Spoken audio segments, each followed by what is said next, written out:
มาสงค่าพี่น้องกูถ่อมยินเสียงใต้ตีนับยำกูจอกูป้ายำหลีกดังสายลมอีกบาดังขาวลงแรงเปิงไหลมาหบทบหบยากันกว่าแทงวันหนึ่งค่ะย้อนหาดังหักแมตตาดังนิมใจดังโสมเสือมนเปียวตีลูกตีเถาลาพระเป็นเจ้าฮอกขามาแต่อยู่ในหัวใจเฮาคักกว่าหังเผอหังมันสิกำค่ะในวันนี้เฮาขับมาถึงคานลืนสุด เป็นที่สุดของแก้มกาลาตีค่ะมีไว้อยู่นะกาลาตีคัน6ข้อ11ต่อพอถึงข้อที่18คันเนาะสุดเอาลีๆค่ะในวันเหมือนในค่ะนะในข้อที่11ในมีไว้จังหนังไหนคะอ่อนกันด้วยตัวลีกอันเก่าเอาตั้งมือตัวเจ้าเก่าเสียแลแต้มถึงตีสูนั่นตัวใหญ่กาหือนั่นต้า สลาบลูหาลูกล่างตะเปเจ้าตีเมืองกาลาติให้เขาต้องไว้นั่นขนาดนะว่านั่นน่ะขึ้นลีกที่ขาดแต้มปอกนั่นนะขาดแต้มเลยตัวลีกตัวใหญ่ที่ไหนก็เสียเจ้าหวังป้าก็ว่าที่สลาบลูลาดว่าเขามีตังเป็นนั่นน่ะอาจจะจับแสงกันนั่งสายตานะครับนะหรือสินั่นก็มือเขาอ่านนะยามกาลาตีค่ะเนาะคานที่4ข้อ15นั่นน่ะ สลาโปลูลาดว่าพี่น้องเมืองกะละตี้เอ้ยเนี่ยกำมันดังมือขากว่าฮอลัดลาดังเกยดปันสู่เจ้าเนี่ยสู่เจ้าก็มีตังอยู่เสกูย้ำมีตังหักต่อค่ะต่อบ่สู่พร้อมบุญดาเด็กควักหมักตาของสู่ออกปันคาในค่ะนะพี่น้องค่ะที่ไหนเฮาคาไลหันในจุดอัสากตานของสลาปอลูค่ะนะ เมื่อเขาได้ยินข่าวว่าคนยูดาห์ที่ลูกเวงเยรูซาเล็มมาคนยูดาห์ที่เขาคาลัดถึงได้เป็นลูกล่างตะเปเจ้าเหมือนกันนะ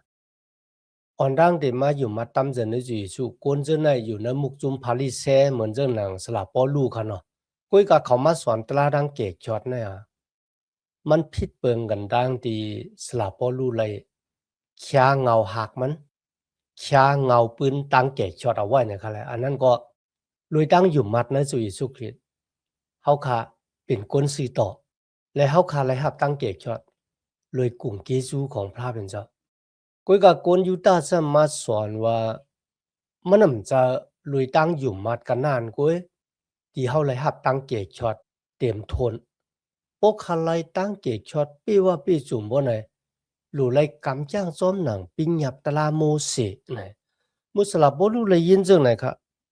อาโลพี่น้องค่ะ เขาเจอไม่ก็เบื่อเขาค่ะพี่น้องซื้อเจ้าเวียงกะลาตีเนี่ยเทียงเป็ดเกจูตลาเยาก็คืนหวายนามาหาปิงหยับตลาตีก้นมิวอิสลามมีคนก็ละกำจ้างปุนดาเดไลหับตั้งเกจอดปุนดาเดเป็นก้นซื้อต่อปุนดาเดเป็นที่เป้งป้อเจ้าพระเป็นเจ้าคันนะเขาก็แต้มลิกรวยตู่เจ้าเก่าคันนะที่แต่มันเขามีผู้หมายมีชื่อว่าเทอร์ทูลัสในคันนะ เขาเป้าค่ะก็เปิดเจอไม่ค่ะไม่เจอจ้อมซื้อเจ้าเวียงกะละตีเขาก็แต้มเลยตัวลิกที่เป็นตัวใหญ่นะครับนะแต้มเลยตัวเจ้าเก่านั่นก็บอกว่าสายตามบอกให้ดีนั่นค่ะเนาะก็เป็นจังได๋นะวันมันได้ค่ะนะเพราะว่าเขาขัดเจนจะตัวเนี่ยเพราะว่าสลับบอลลุ่มมีต่างหากเนื้อพี่น้องซื้อเจ้าเมืองกะละตีกันนะอ๋อก็เย้าเขาแลเขาก็เลยสอนลองแตลาดังเกกช็อตปั่นเขาเย้ารู้เขาได้เต็บตัดสินใจเลือกซึ่งหือก็ มันเป็นศูนย์และศูนย์เป็นของเขาไอ้น่ะเนี่ยอันนั้นมันบอกว่าบ่ใหม่สาซ้อนคุยกับสลาบ่รู้มเจ้าจังนั้นครับมื้อได้ยินข่าวว่ามีคนสอนผิดเข้ามาในจื้อเจ้านั่นเนี่ยอาโลพี่น้องเฮาค่ะเขามีทั้งอันเจอลำป้าครับเพราะว่าเฮาค่ะอ่านด้วยน้ำเสียงในตัวลีของเขาค่ะนะเจอลำแล้วก็ไม่เจอจ้อมต่อป้อมเปิดผู้หมายที่ได้มาเป็นกอดแต้มปันเขาค่ะนะ ก็เพราะฉะนั้นในวันมันนะครับหูเจอของก็ตีฮอลลาดตลาดังเกจอดเนี่ยมันหลูเป็นเหมือนจังหนังสลับปอลูมีดังอันตูตันพร้อมอยู่ตาเสปุนดาเดตึกโตปุนดาตังหมานแมนซีซาอำว่าเนอขิงข้าวยามติดูเจ้าเก่าคือโนนอ่อนอ่อนอยู่เหมือนจังที่สลับปอลูเป็นเนอขิงให้กันนะในก็ มันก็รู้เป็นหัวใจของเฮาค่ะจะว่าเป็นก็ที่โหราตลาดังเกจอดกันนานก้อยคันก้อยก็เป็นก็ที่ลุมลาอาสาการภายวิเงียนเป็นผู้เล่งโซ่ไหนที่ว่าจึงไหนก็ไรคันนะณจุดอาสาการสลาพอลูในคันเนาะในข้อที่12ถึง14ครับในข้อที่12มีไว้ว่าเขาจื้ออันคาเลนาคาเลตากามีจื้อนั้นจางเต็กข้อสูเฮาสู่ขามเอามังกลาปัดปลายนางอ้อเขาเฮ็ดจึงหนังนั้นหนังหือเขาเตไลก้างหลอดเสตั้งอันนิกจากเงียนเสอันไลขามก็ปือเสาไม้ว่ามือเจ้าคลิดนั่นกวยอ้อสลาปอลุลาดถึงรองของกนยูตาที่มาสั่งสอนที่เมืองกะลาตีว่ากุนจื้อในมีจะสะพอจึงหนังหือบ่ในจึงเครื่องหมายของเขาที่มาสอนปันซื้อเจ้าเมืองกะลาตีจึงหนังไหนนั่นก็ปือว่าเขาคาฮะตูเจ้าเก่าแน่ก้างรอดเสตั้งอันขี่เน็กเด็กเต็งทีแนวคักตีไลฮู้ว่าพลาที่เตมาขี่เน็กเด็กเต็งกนยูตาที่มาสอนพิษนั่นน่ะก็บ่มีคนเมียวอิสราเอลก็ที่เป็นผู้อันฮู้ภายศาสนาคะนะพาลิเซฮะจะตู้เกฮะปะโลเฮกจนในคะนะกำนำค่ะไปเลยมาอยู่มาตั้มจะในจุยสุคริก็บ่จะในคนยูตาเนี่ยเขามาที่เวงกะละที่เอาก็หาลูกล่างตะเปเจ้าติสลาปอลูปามาหาบ่ดังเกจอดในคะนะให้เขาขามมังกลาปาดปลายหนังให้เขากำจ้างซ้อมหนังปิ้งยับตรามูสิโอ้ย่อมือเขาขึ้นไหวปอกมือขึ้นที่เวงเยรูซาเล็มเขาเต็มไหลขามตั้งอันขี่เน็กเด็กๆเขาได้ลาดดีโกนดังหลายว่านั่นน่ะเขากว่าฮอลาตลาดังเกจอดเขายุ่มจุยสู้เย้าก็เจออยู่กุ้ยกะเขาไหลเถียงเป็ดปิ้งยับตรามูสิเขาขามป้อยปัดมังกลาปลายหนังเขาเงื่องเวตั้งกินกูเกิกที่ปิ้งยับตราหามเสียวไว้และ1 ปี3ปอกเขาเต็มมากเขาป้อยธรรมะที่เวงเยรูซาเล็มเมื่อผู้อ่อนหูภายศาสนาก้นเมียวจูเลยยินเจ้าหนังไหนคะนะเขาตั้งหลายก็เตรียมเต็กเตียงอ๋อที่แต่มันเขายุ่มจะอีสู้ยอก็เขาก็มเถียงเป็ดปิ้งยับตะลาโมเสรู้เขายังอยู่แต่ปิ้งยับตะลาโมเสอยู่เนี่ยสลับปอรู้ว่าที่เขามาอาธรรมะเต็กเงียนสูเฮาขามมังกลาปัดปลายนางซิเลยมันเป็นปุญตาเกี่ยวเขาป้นเสียตั้งอันขี่เน็กเด็กเตียงกุ้ยเนี่ยเจตนามันหลีนั่นขนาดเนาะกำแนวขับมาตัวในข้อที่13เขาเจื้อนขำเอามังกลาปาดปลายนางนั่นย่างกำจ้างจอมหนังปิงหยับตรากุยกาเขาเฮาสู่ขำเอามังกลาปาดปลายนางปุ่นลองหนังหือเขาได้ไล่อูบว้าวลวยตูหางเนื้อเลือดสู่อ่านข้อที่14ป้าค่ะนะปูนเก่าแต้หรือเสเสาไม่ว่ามือเจ้าเฮาเจ้าเยซูคริสต์นั่นเก่าอุบว้าวเนื้อหมุนเสลเสียเจื้อเสียเปิงกะตีเสาไม่ว่ามือนั่นล้อก้าในไหลขามตอกตายไว้ปูนเก่าเย้าเขาก็เลยขามตอกตายไว้ปูนล้อก้าในเย้าสำหรับลูลาตินเนี่ยก้นเจื้ออันมาเก้าสูนั่นน่ะเขาสัมเขาจ้าผายเนื้อเลือดไหนกันนะกุ้ยหนักคาเนี่ยคำใครสัมใครจ้าผายโลก้าในว่าคาเป็นพลานั่นน่ะนะหรือเสียเสาลักว่ามือของเจ้าเยซูคริสต์คาเลยตอกจับตายโฮมลุยกันดังเจ้าคริสต์หรือเสาลักว่ามือคาตายต่อโลก้าเนี่ยก็เลยตายต่อเขามันเป็นอาสากตีปีซ่าค่ะนะจุกอยู่เนอะเส้นตังตลาดังเกกช็อตลุยตั้งตายจะอยู่สู้เหนือเสาลักว่ามือนั่นน่ะเป็นปอปุ่นตาดังเกกช็อตแล้วตับหลูมีสังมาแทงปีหยับตะลาโมเสก็จอยเฮาก้นมิวอิสิลาลอดไหล1เหง5ปากปีมีคนก็ละกำจ้างเฮาเป็นคนซื้อต่อไหลณวันเมื่อนั้นที่พี่น้องกะลาตีห้าบ่ดังเกกช็อตเจอก็เปิกำจ้างซ้อมหลังปีหยับตะลาเลยพระเป็นเจ้าพิกซิกสูเลยตันโควิเห็นว่าจังพระเป็นเจ้าก็มันจะก็เปิสู่กำจ้างซ้อมหนังปีหยับตะลาก็เปิว่าพี่น้องจื้อเจ้าเวงกะลาตีในคณะเขายามมีตั้งอันตูทบตาณด้านพระเป็นเจ้าอามาขามลุยด้านพิกซิกเขาลุยปฏิจจามังกลานวิเงินว่าจังพระเป็นเจ้าลาดความภาษาหลากหลายจะในคณะพี่น้องก็สลับบอลลาดซื่อๆกำเหลียวคณะก้นที่มหาสูเนี่ย ก้นที่มาสอนผิดซื่อไหนนะเขามาปุนดาดอันที่หนึ่งเขาเคยขามตั้งอันขี่เน็กเด็กเด็งอันที่สองปุนดาเดสัมจ้ายุกยองตู่เจ้าเก่าว่านั่นน่ะเขามาสอนก้นต่างเจ้าคือเขาเป็นก้นเมียวจูในกันนะอ่อนดาวติเลยครับร่างเกจชดในหลุเลยเป็นก้นเมียวจูก่อนนั่นก็เฮ็ดจอมหนังปีหยับตราโมเสสนั่นขนาดเนาะในข้อที่15ค่ะนะสลับพอลูลาจึงครับลองมันจ้ำกันในเจ้าเยซูคริสต์นั่นตั้งอันขำเอามังกรปัดปลายหนังตั้งอันขำเอามังกรปัดปลายหนังนั่น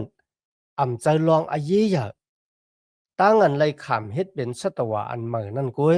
เป็นลองอาเยียอ๋อดีนายปีศาจลีแต่ค่ะนะตั้งอันขำป้อยปัดมังกรปลายหนังห้ามขำป้อยปัดมังกรปลายหนังมันใจลองอาเยียก็เบอร์ซะก็เบอร์พระเป็นเจ้าเต็มด้วยดีห้อยเจ็บนั่นก็เครื่องหมายค่ะนะตัดสิกติตูเนื้อตูเลือดของเขาพระเป็นเจ้าหมอจะใส่ลองได้นะครับพระเป็นเจ้าเอาจะใส่อาซักมาอาซักมาที่มีวิญญาณมดจังของพระเป็นเจ้าแต่อยู่นะเขาก็เบอร์นั้นสมัยย้ำลิสระพอรู้แล้วว่าก็ที่อยู่มาตั้งใจนั่นเจ้าเยซูคริสต์เจ้าเยซูคริสต์ตอกจุ่มเขาเลยวิญญาณมดจังของพระเป็นเจ้าต่างเกจูพระเป็นเจ้าค่ะนะอันนี้เป็นรองอาเยียได้ค่ะนะวิญญาณมดจังของพระเป็นเจ้าเลยเข้ามาในอาสาของเขาแล้วก็แหลกลายค่ายปุดเขามีหูใจมาตั้งยุ่มมาอาจ้างมาตั้งว่นใจใครใจมาตีลีเสียอ่อนต้อนเสียเก่าอันไหนก็ไหนกันนะมีต่างอันต่างเกจูพระเป็นเจ้าแต่ค่ะนะคำปฏิจจมังกรปัดไปนังก็ย่อมคำก็ย่อมมันมีกาคันฮะมันมาเยี่ยหังนะครับที่ไอเย่อย่างนั้นก็วิญญาณมดจังของพระเป็นเจ้าอยู่นะเขาและวิญญาณมดจังของพระเป็นเจ้าปันสภาวะมันนะเขากันนั่นก้อยก็เพราะฉะนั้นสลับรู้ว่าข้าได้สัมจ้าภัยโลกาเนี่ยว่าข้าได้เป็นเสียอุปจื้อเจ้าฮะเป็นคนโหดละฮะเป็นโกตีกัดแขนมีปิญญาญาเป็นคู่สอนเนี่ยข้ามสัมปลำเนื้อร้องเนี่ยข้ามจ้าเนี่ยที่ขาจ้าที่ขาสัมนั่นก็ขาสัม ที่ไม่กางเขนในคณะคาสัมก็เปิดเสาลักว่ามือของเจ้าคริสที่กนโลกาในตัวว่ามันเป็นตังตกซุมอันนี้แหละที่คาเกี่ยวที่คาสัมในคณะเสาลักว่ามือของเจ้าเยซูคริสต์นั่นก็เนี่ยก็เบือนหรือเสาลักว่ามือนั่นเขาไล่ขามตั้งอันป่วยรอดวัวแปดอนาสตันมานาเดียวก็ตามแปดนโมเพงอะไรมีจุดอสักตานที่ลีเซออนต้อนเสกมีเยื่อหมายในตั้งอันอสักลิบอยู่ในโลกาเนี่ยอยู่ปุนตาพระเป็นเจ้าเต้นั่นค่ะนะที่ลำลองไอ้เยี่ยที่สุดสลับพอรู้ว่าข้าเลยตายต่อโลกาเนี่ยแล้วก็มีอสักจอมเจ้าเยซูคริสต์ตั้งเกสู่พระเป็นเจ้าเต้ค่ะนะในข้อที่16ครับพี่น้องครับดังนั้นแหละที่เขาเจื้อนกำจ้างเฮ็ดจอมในอุปเตนัยเขาตั้งนิมเจ้าอีกตั้งอันมันเจ้าเอ็ดหลูนั่นฮอดถึงกันเนือเขาตั้งเสียงตั้งหลง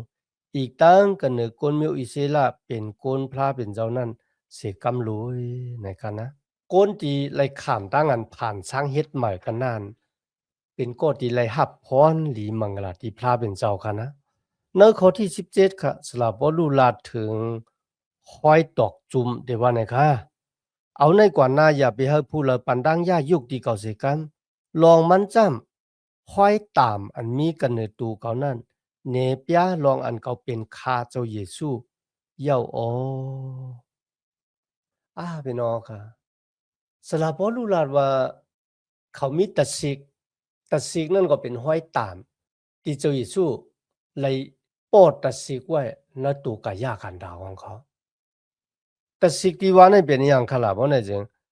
เพราะว่าเขาค่ะอ่านโดยใน2โครินธ์คัน11ข้อ23ตัวว่าถึง27ค่ะนะสลาบ่รู้ติลัดถึงรองตั้งที่เขาไล่ขามตั้งอันโป้5ปอก1ปอก39กรัมครับบ่เอาโลตั้งเสียงเนี่ยปากปลายค่ะนะหรือสินั้นก็ค่ะ ออกก็ฮอลาตราดังเกกชอดองพระเป็นเจ้าเลยขามเปิ้นเอามักหินปื้อขี่เฮือกว่านั้นนำปางลายเฮือแตกแล้วก็อยู่นั้นนำปางลายนั่นวันหนึ่งกับคืนหนึ่งนะครับหรือฉะนั้นก็ข้าก็เลยออกตาออกตังออกก็ฮอลาตราดังเกกชอดตาเสแล้วก็เลยฮบทบเพอันเดแลอันลีโกคะนะบ่ได้เป็นรองโจรว่าเพสภาวะว่านะกูสำกูเปิงนะครับนะบ่ได้เป็นเนเวงบ่ได้เป็นเนเถินบ่ได้เป็นเนนำปางลายบ่ได้เป็นเพที่ลูกที่กวนจื้อจัดเหลียวกันมาตั้งฮื้อโอนโนนอ่อนใกล้ๆขาตาลับตานอนต้องไม้อึบเขาอึบน้ำกัดสันและตูปุ๋ยนะครับนะสลับบ่รู้ว่าอย่าไปเฮามาสุกซากคาแท้ก็บ่ว่าคามีห้อยตามในต่างภาษาห้องวัดตสิกที่เจ้าเยซูเลยโป้เอาไว้อันนั้นเนี่ยเป็นห้อยตามว่าข้าเป็นของเจ้าเยซูคริสต์อย่าเผามาสุกซากคานะครับนะมันเหมือนเจ้าเยซูเลยโทแซงเหนือตัวกายาของสลาปอลูก็บ่ว่านะกาปานนั่นค่ะนะเพราะว่าคนที่เป็นขี้คามันปายไว้เสเขาตีไรมาเนี่ยเขาก็ตีเฮ็ดตะสิกเนี่ยป้อใส่ตีหน้าผากมันเอามาได้เป็นลูกซึกค่ะนะก็ตีไรขามดังอันป้อตะสิกเอาไว้เหมือนกันที่ในสลาปอลูว่าข้าเป็นของเจ้าเยซูเจ้าเยซูป้อตะสิกไว้ในตัวกายาคันดาวของเขาอันนั้นเราเป็นคอยเจ็บคอยเย็นที่มันไรขามดังอันเป็นป้อนค่ะนะอันนั้นแหละเป็นตะสิกว่านั่นอะข้าเป็นของเจ้าเยซูคริสต์ข้าอาศักลิบอยู่ในตังเยื่นกันสีขามกูมิวเนี่ยปุนตาอากิวเจ้าเยซูคริสต์กันนานกว่าอย่าเพิ่มมาสุกซักขาแรงนะครับนะในข้อที่18ครับพี่น้องเขาเอ้ยหาสู้เกจูเจ้าเฮาเจ้าเยซูคริสต์มีอยู่รวยกันดังสู่ดังเสียงดังลงเสียกำรวยอาเมนหาสู้เกจูเจ้าเฮาเจ้าเยซูคริสต์พี่น้องค่ะแต่จ้าก็รวยสู้เกจูตะลาเฮาเลยครับตั้งเกชอดรวยเกจูตะลาเฮาเป็นคนสื่อต่อรวยเกจูตะลารวยตั้งอยู่มัดตำเจนะเจ้าเยซูคริสต์เนี่ยกำลืนหลังสุดก็รวยเกจูตะลาเฮาเกจูตะลานะเจ้าเยซูคริสต์นั่นน่ะมีอยู่รวยจอมสู่กามีตั้งเสียงตั้งหลวงเสียกำนะครับทีนี้เฮาขาดได้หันตั้งสัมตั้งจัวของคนมิวจูและตั้งสลาปอลูมันมีตั้งแปลกเปิงกันจังหนังหรือเพราะไหนจังคนที่ลูกเมืองยูตาห์มาเนี่ยเขามีตั้งสัมตั้งจัวเขาป้าเอาคนกะลาตีเนี่ยข้ามป้อยปาดมังกลาปลายนางปุนดาเขาได้ไล่มือสัมจัวในผู้อ่อนหูภายศาสนาที่เวงเยรูซาเล็มกุยกะสลาปอลูสัมจัวลองสังคาลาเนี่ยสลาปอลูว่าตั้งอันขามมังกลาปาดปลายนางขามมันจะเป็นรองอาเยยะตั้งอันไรขามตั้งอันผ่านสร้างเฮ็ดเป็นก้นหมาตั้งอันแรกไรค่ายปูดเป็นก้นหมาตั้งเนอน่ะเนอเจอเนี่ยอันไหนอ่ะเป็นรองลำรองอาเยยะคาใครสัมใครจ้าเนอรองได้เนี่ยก็เพื่อพระเป็นจอมเลยตุยตั้งเนาะพระเป็นจอตุยตั้งเนอค่ะนะซ้ำแทงรองหนึ่งค่ะนะคนยูต้าเขาใครไรตั้งอันอยู่ง่ายกินง่ายนะครับแหละกุยกับสลับว่าลุ่มจะจังนั้นสลับว่าลุ่มซ้ำนั้นก็จ้ายุกยองตั้งอันเจ้าเยซูคริสต์เนี่ยเป็นก็ที่ตอกจุ่มเขาไว้คนยูต้าเขาซ้ำหนาว่าปันมุนสเลตัวเจ้าเก่าค่ะนะที่ตัวเจ้าเก่าเลยลุ่มลาปิงหยับตลาโมเสอีแต่มันเขาก็จะว่าอะไรครับตั้งเกจก็บอกว่าลุ่มลาปิงหยับตลาโมเสกันนะกุยกะเขามีดังอันสัมมีดังจ้าเนร้องในค่ะนะว่าเขาจ้าเขามีปิงหยับตลาจังไหนมีเสตาเพราะว่ากำจ้างซ้อมหลายบ่ไหนจังมันมีอะเกี่ยวซะมีเสตาเพราะว่ามันบ้าเฮาเลยครับถึงตั้งเกจในเจ้าเยซูคริสต์กันนะมันเป็นเพราะเจ้าพระเป็นเจ้ามันมีอะเกี่ยวจังครับที่ไหนคะนะสลับบ่รู้ว่าข้ามีตั้งสัมตั้งจ้านั่นเนาะข้ามีตั้งเป็นเพราะใจนั่นก็เสาหลักว่ามือของเจ้าคริสต์ที่คนโลกาในทางเลขดูหลายเสาหลักว่ามือของเจ้าเยซูคริสต์นั่นน่ะเป็นที่ข้าเอาวัวระแปดกูสัมกูเปิงในว่างลงกว่าที่นั่นก็เปิดเสาหลักว่ามือเนี่ยเลยสุกปลดล่างบันวัวระแปดค่ะปล่อยรอดครับป้นสิอาณาผีให้เพื่อให้ทั้งหลาย หากขามีทางมุมมองวันหนึ่งเดเลยมีอสักลิบอยู่จอมเจ้าเยซูเหมือนเรื่องหนังที่มันจะลูกกระดังตายขึ้นลิบมาเสาลักว่ามือในฮะมันเป็นตั้งอันขายุกยองตั้งอันขาเปงโปษาณจุดอาสักตานของขาเนี่ยมีดังนั้นต่างเกจูพระเป็นเจ้าอยากแต่กันนะกำเล่นสุดขาเอาขาไหลหูว่าพี่น้องเมืองกาลาตีค่ะนะได้เถียงเป็นความสั่งสอนของกลยูตาที่มาสอนเขาว่ามันเป็นความสอนผิดแล้วก็วายหน้าเข้ามาหาเกจูตลาความสั่งสอนที่สลาพ่อรู้เลยว่างเอาไว้นั่นนะอันนี้ก็เลยเป้าตั้งโจมซื้อมนเปียวมาหอดเปียวถึงพี่น้องในเมืองกาลาตีตับหลุดตุกอยู่แต่ปิ้งหยับตลากุยกรรมาอยู่แต่เกจูตลามีอสักลิบอยู่ลุยดังนั้นหากพระเป็นเจ้าอยู่เสกุยามพระเป็นเจ้าสิโยต่อพระเป็นเจ้าจุดอสักตานเขาก็เหมือนเรื่องสายแรงที่เปิ้งแรงออกกว่าให้กุนเลยตัวหันเจ้าเยซูคริสต์นะจุดอาสักของเขามีดังนั้นต่างเกจูพระเป็นเจ้าอยากแต่ต่างเกจูพี่น้องเขาที่เข้ามาเห็นจำดีกว่าจอมกันนักจำกาลาติสุดเอาลีๆนะวันเมื่อไหร่ค่ะย้อนหาตั้งหักเมตตาตั้งนิมสาตั้งทรงเสือมวลเปียวตีลูกตีเถ่าลาพระเป็นเจ้าขามาโตขอดแผ่วถึงพี่น้องเขาคากว่าหังเผาหังมันเสกำค่ะเมื่อสงค่า